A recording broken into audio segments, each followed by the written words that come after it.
রাজধানীর বনশ্রীতে স্বর্ণ ব্যবসায়ীকে গুলি করে স্বর্ণ ডাকাতির ঘটনায় ৬ জনকে গ্রেফতার ঢাকা মহানগর পুলিশের গোয়েন্দা বিভাগ। ৮ই মার্চ সকালে ডিএমপির এক বিজ্ঞপ্তিতে বলা হয়েছে, গ্রেফতারকৃতদের কাছ থেকে লুট হওয়া ২০০ ভরি সোনা ও অস্ত্র উদ্ধার করা হয়েছে।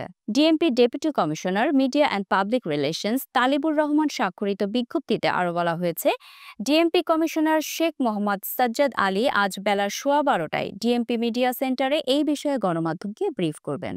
নাম না প্রকাশের অনুরোধ করে অভিযান সংশ্লিষ্ট ডিবি পুলিশের পদস্থ একজন কর্মকর্তা জানান, এই ঘটনাটা ঘটিয়েছে একটি পেশাদার ডাকাত দল, যারা গুলি চালিয়ে স্বর্ণ লুট করার আগে কয়েকদিন জায়গাও রেকি করেছেন। ঢাকা ও ঢাকার বাইরে সদস্য নিয়ে ডাকাত দলটি কাজ করে।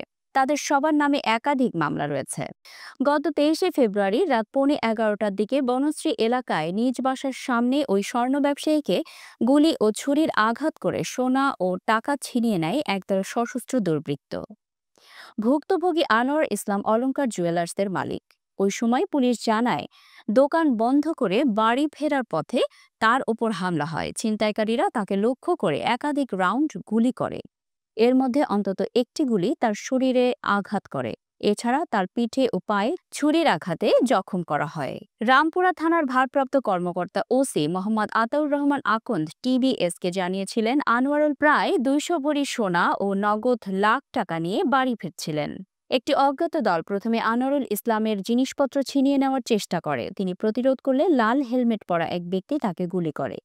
আরেকজন ছুরির আঘাত করে সবকিছু নিয়ে যায়, বলেন তিনি।